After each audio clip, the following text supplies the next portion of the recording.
शुभविवाह या मालिकेच्या 29 नोव्हेंबरच्या भागामध्ये आता भानुशाली वकील भूमीचा पिछा करत असतात। भूमीला हे माहीतच नसतं। भूमी मात्र प्रशांतच्या आठवणीमध्ये हरवलेली असते।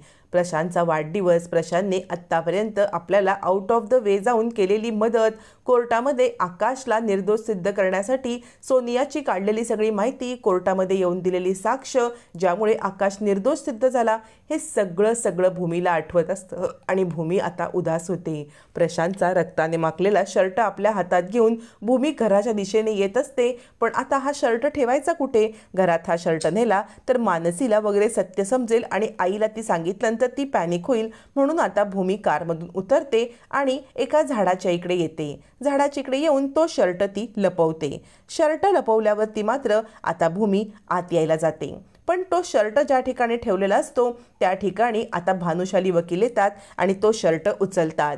भानुशाली वकील भूमीचा पिछा करत असतात जेणेकरून जे काही सत्य आहे ते सगळं सत्य आपल्याला समजावं आणि भानुशाली वकिलांना तो शर्ट सापडल्यावरती झटक्यामध्ये हुशार वकिलांना सत्य समजतं की या कारणासाठी भूमी मॅडम पुढे केस जाण्यासाठी नकार देत आहेत, कारण त्यांच्या भावाला किडनॅप करून त्याला मारण्याची धमकी दिली असणार। भानुशाली वकील आता खूप मोठा प्लॅन करतात जेणेकरून त्यांना आता भूमीला न्याय मिळवून देता येईल। तोपर्यंत भूमी आत येत असते, आकाशला पाहते। आकाश अजूनही भूमीवरती रुसलेलाच असतो, म्हणजे ती त्याला काही न सांगता निघून गेली याचं त्याला वाईट वाटत असतं।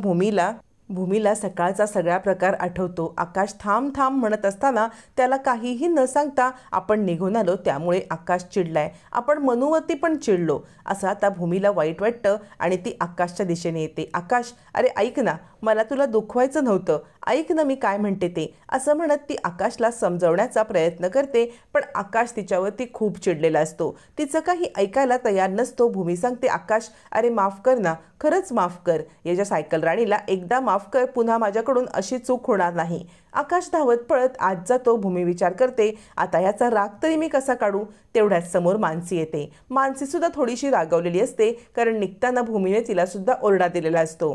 त्यावरती भूमी म्हणते, मनू अगं माफ कर ना मला, माझ्याकडे असं काही काम होतं ना की मी ते तुम्हाला कुणालाच सांगू शकत नव्हते, तुझा माझ्यावरती विश्वास आहे ना? मानसी म्हणते, ताई माझा तुझ्यावरती पूर्णपणे विश्वास आहे, तू जे काही करत असशील ना ते एका चांगल्या कारणासाठीच असेल, पण तुझ्यामुळे भाऊजी खूप दुखावले आहेत। यावरती भूमी सांगत असते, हो ना, आता आकाशचा राग कसा काढू मला काही कळतच नाहीये। रागिणी हे सगळं ऐकत असते। आजी सांगते, काळजी करू नकोस ग, आकाशचा राग पटकन जाईल। मनू सांगते, हो ताई, तुझ्यावरती आकाश भाऊजी रागवून बसूच शकत नाहीत, तू जा त्यांचा राग काढ। त्यावरती रागिणी विचार करत असते, अच्छा राग काढायचा आहे का?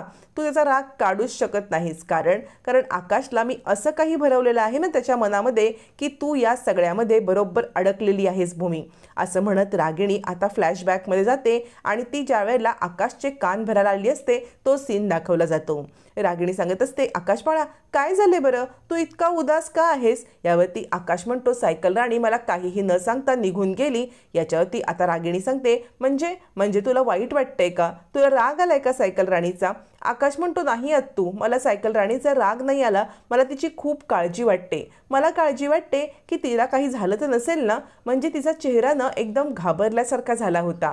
ज्या वेळेला माझा टुटू हरवतो ना तेव्हा माझा चेहरा कसा होतो तसा तिचा चेहरा झाला होता। यावरती रागिणी म्हणते, अच्छा, पण खरं सांगू का, तर नवरा बायकोमध्ये काही लपवून छपवून ठेवायचं नसतं। जर तुझ्या सायकल राणीला कुठे बाहेर जायचं होतं तर तिने तुला सांगायला हवं होतं की नाही, नवरा बायकोमध्ये कोणतीही गोष्ट लपवून ठेवायची नसते। मग तुझ्या सायकल राणीने का बरं लपवलं असेल हे सगळं?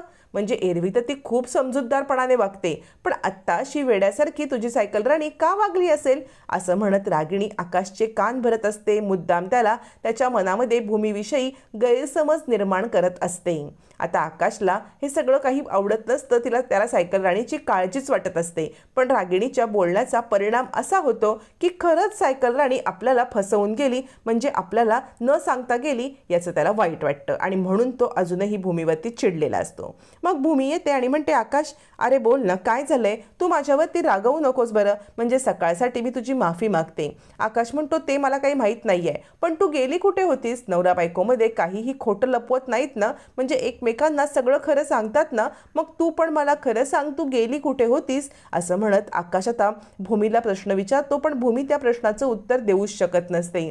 भूमीला त्या प्रश्नाचं उत्तर देता येणार नसतं, कारण तिला काहीही आकाशला समजवणार नसतं. आकाश म्हणतो, तू समजव ना मला, मला समजेल सगळं. भूमी म्हणते, आकाश मी आत्ता तुला काहीच सांगू शकत नाही. आकाश म्हणतो, ठीक आहे, तुला नाही ना मला काही सांगायचं आहे, मग जा तू इथून, मी टुटू सोबत बसेन. असं म्हणत आकाश उठतो. मग भूमी रडायला लागते आणि म्हणते, ए टुटू, बघ ना रे, माझ्याशी आकाश बोलत नाहीये, त्याला सांग ना माझ्याशी बोलायला तू तरी. यावरती आकाश म्हणतो, तू टुटू सोबत पण बोलायचं नाहीये. ए टुटू, तू कुणासोबत बोलायचं नाही हा, मी पण कट्टी घेतले, तू पण कट्टी घे.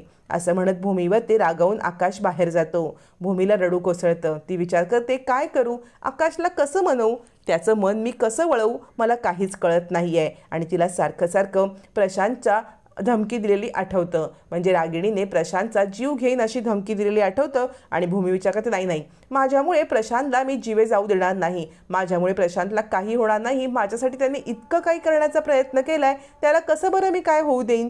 असा विचार करत असतानाच भूमीला भानुशाली वकिलांचा कॉल येतो. भानुशाली वकिलांचा कॉल आल्यावरती भूमी सांगते, हे बघा, म्हणजे ना हा आता आमचा फॅमिली मॅटर आहे, मला ना या सगळ्यामध्ये पोलीस वकील यांना इन्व्हॉल्व नाही करायचं आहे. भानुशाली वकील म्हणतात, हे बघा, मला सगळं समजलेलं आहे. प्रशांतला किडनॅप केलंय ना, कारण प्रशांतचा रक्ताने भरलेला शर्ट तुम्ही जो लपवलायत ना, तो मला सापडलेला आहे. याच्यावरती भूमी सांगते, मी आता रिस्क नाही घेऊ शकत, माझ्यामुळे प्रशांतच्या जीवाला जर काही झालं तर मला ना, मी स्वतःला कधीच माफ करू शकणार नाही. यावरती भानुशाली वकील म्हणतात, तुम्ही चुकताय, प्रशांतच्या जीवाला धोका नाही आहे, आपण प्रशांतला शोधून काढू आणि प्रशांतला सुखरूप सोडवू. भूमी रडायला लागते. आत्तापर्यंत कुणाचीही मदत न घेता भूमी लढत असते, पण आता भूमीच्या पाठीशी भरभक्कम भानुशाली वकील ढाल बनून उभे राहिलेले असतात आणि भूमीला मदत करण्यासाठी ते आता सज्ज होतात आणि तिला भेटायला बोलवतात. लगेचच भूमी बाहेर पडत असते. तेवढ्यात आकाश लपून बसलेला असतो. तोपर्यंत भूमी सांगत असते, मनू, अगं आकाश कुठे आहे, मला दिसला नाहीये. याच्यावरती मानसी म्हणते, मला पण नाही दिसले, पण आपण शोधूया. भूमी सांगते, मला आकाशची खूप काळजी वाटते, म्हणजे बघ ना, माझ्यावरती हा असा रुसून बसलेला आहे, त्यामुळे आता त्याचा राग कधी जाईल, काय होईल मला कळत नाहीये, पण त्याला आधी शोधायला पाहिजे. मानसी म्हणते, काळजी करू नकोस ताई, कुठेतरी भाऊजी असतील. तेवढ्यात भानुशाली वकिलांचा मेसेज आल्यावरती भूमीला निघण्याची घाई करायला लागते. ताबडतोब भानुशाली वकिलांना भेटायला जायचं असतं. मग ती म्हणते, मानसी, एक काम करशील का, आत्ता मला खूप अर्जंट काम आलेलं आहे, मला ताबडतोब बाहेर जावं लागणार आहे, तू माझी एक मदत करशील का. तू आत्ता एक काम कर, आकाशला शोधून ठेव, आकाशला शोध, तो काय करतोय बघ आणि मला फोन कर, मला कळव त्याची तब्येत कशी आहे किंवा त्याचा राग कमी झाला का. मला न खूप महत्त्वाचं काम असल्यामुळे मला बाहेर जावं लागतंय. याच्यावरती मानसी म्हणते, ताई तू काळजी करू नको, तू तुझं जे महत्त्वाचं काम आहे ना ते पूर्ण कर, मी आकाश जिजूंची काळजी घेईन, त्यांना शोधेन आणि तुला कॉल करेन.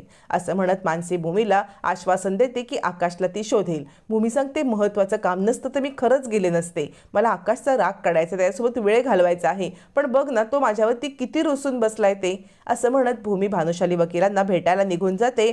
आकाश मात्र आता लपून बसतो आणि म्हणतो, टुटू, कोण आहे का रे तिकडे, आता आपण बाहेर पडू शकतो का. आता तिकडे कुणीच नाही म्हटल्यावरती आकाश तिथून बाहेर पडतो. पण तोपर्यंत भूमी भानुशाली वकिलांना भेटायला निघून गेलेली असते. इकडे रागिणीने दुसरा डाव टाकलेला असतो. रागिणी आता निलांबरीकडे येते आणि म्हणते, तुमच्या प्रशांतला जर का तुम्हाला जिवंत पाहायचं असेल तर फक्त तुम्हाला एकच गोष्ट करायला लागेल, ते म्हणजे तुमच्या माजोरड्या मुलीला भूमीला सांगा की मी जे सांगते तसं कर, मी सांगेन तसं केलं तर तुमचा प्रशांत नक्की सुटेल, नाहीतर तुमच्या प्रशांतला मारायला मी कमी करणार नाही. असं म्हणत रागिणी निलांबरीला धमकी देत असते आणि लवकरात लवकर भूमीला म्हणजेच सगळे पुरावे मला द्यायला सांग म्हणत असते. तोपर्यंत भूमी भानुशाली वकिलांना भेटलेली असते आणि सांगते, तुमच्याकडे जे व्हिडिओ आणि पुरावे आहेत ना ते तुम्ही डिलीट करा, कारण ना रागिणी त्यांनी आता सगळा डाव खेळलेला आहे. भानुशाली वकील म्हणतात, पुरावे डिलीट मी करणार नाही, कारण मला प्रशांतचं लोकेशन सापडलेलं आहे. असं म्हणत भानुशाली वकील प्रशांतच्या लोकेशनवरती पोहोचतात. तिथे असलेल्या गुंडांना भूमी आता बंदुकीचा धाक दाखवते. भानुशाली वकील उस्तादला चांगलंच पकडतात आणि आता प्रशांतची सुटका करतात.